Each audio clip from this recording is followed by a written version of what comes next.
Alam nyo ba, may isang sinaunang mapa ng Pilipinas na hindi natin makikita sa mga libro. Kasi hindi ito iginuhit sa papel, kundi sa mismong daloy niyang tubig. Isang mapang nagpapakita kung paano talaga magkakaugnay ang ating mga ninuno. Ang laging turo sa atin, di ba, ang Pilipinas ay isang kapuluan, mga islang pinaghihiwalay ng dagat. Pero, paano kung para sa mga ninuno natin, baliktad? Paano kung ang mismong tubig, ang mga ilog at ang dagat ay hindi mga pader, kundi ang mga kalsada na nag-uugnay sa kanilang lahat? So para maintindihan natin ang mundo nila, kailangan muna nating kalimutan sandali yung north, south, east at west. Dito, dalawa lang ang pinakamahalagang direksyon at pareho silang sumusunod sa agos ng tubig. Okay, una ay ang Ilaya. Ito yung mga lugar na nasa upstream. Isipin nyo, yung mga kabundukan, yung pinakaloob ng isla kung saan nagsisimula yung mga ilog. Diyan galing yung mga yaman ng gubat. Halimbawa, yung mga community sa Cordilleras, sila yung mga taga-Ilaya. At syempre, kung may upstream, merong ding downstream. Ito naman ang Ilawod. Ito yung mga komunidad sa baybayin, sa dulo ng ilog, kung saan ito dumadaloy palabas ng dagat. Sila naman yung sentro ng kalakalan at mga produktong dagat. So, yan ang mundo nila, Ilaya at Ilawod. Gaano ba ito kaimportante? Well, isipin nyo to. Yung mismong pangalan ng isa sa pinakamalaking grupo sa atin, ang mga Tagalog, ay galing sa taga-ilog. Ibig sabihin, mga tao mula sa ilog. Ang pagkakakilanlan nila ay literal na dumadaloy mula sa tubig. At hindi lang sila, tingnan nyo to, ang dami pa. Ang pangalang Pampanga ay nangangahulugang tabing ilog. Ang mga Tausog, sila ang mga tao ng Agos. Maging ang Mindanao ay mula sa salitang Danao o isang malaking anyong tubig. Talagang ang tubig ang nagbibigay buhay at pagkakakilanlan sa buong kapuluan. Pero hindi lang ito tungkol sa mga lugar, no? Isa itong buhay na sistema. So paano nga ba ito gumagana sa araw-araw?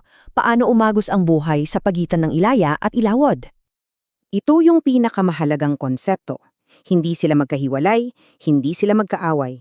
Sa katunayan, kailangan na kailangan nila ang isa't isa. Ang relasyon nila ay parang ilog din. May turoy-turoy na daloy ng mga produkto at serbisyo sa pagitan nilang dalawa. Ganito yan, yung mga taga-Ilaya na ganing sa bundok, sila ang nagbababa ng ginto, pulot at mga produktong gubat. Tapos, yung mga taga-Ilawod naman na nasa baybayin, sila ang nag-aakyat ng asin, tela at mga importadong bagay tulad ng porselana. Kung anong wala sa isa, yun ang meron yung kabila. Perfect yung sistema, di ba? At sabi nga ng historiador na si Samuel K. Ten, hindi lang ito basta kalakalan.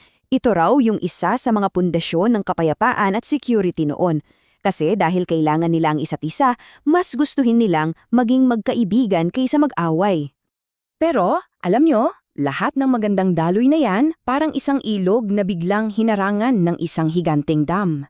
Biglang naputol ang natural na agos dahil may dumating na bagong puwersa na sumira sa sinaunang kaayusan. Ang pagdating ng mga Espanyol noong 16th century, yan ang nagpabago sa lahat. Kasi ang layunin nila ay hindi para makisama sa sistema. Ang gusto nila ay palitan ito ng bago, isang sistema kung saan sila ang nasa sentro.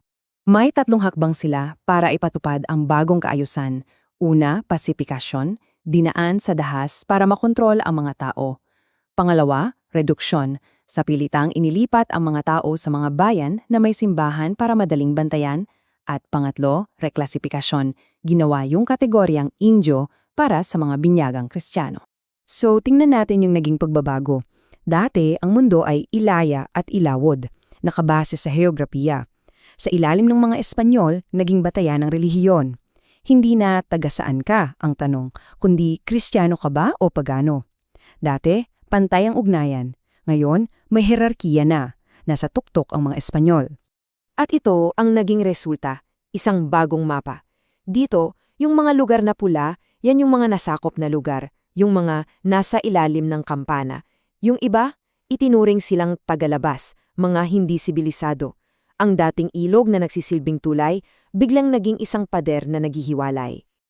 At pakinggan nyo itong sinabi ng historiador na si William Henry Scott kasi grabe to. Sabi niya, Dahil sa pagbabagong yan, ang isang taga-baybayin noong 1500 ay mas marami pang pagkakapareho sa isang taga-bundok noong 1900s kesa sa sarili niyang Kristiyanong apo.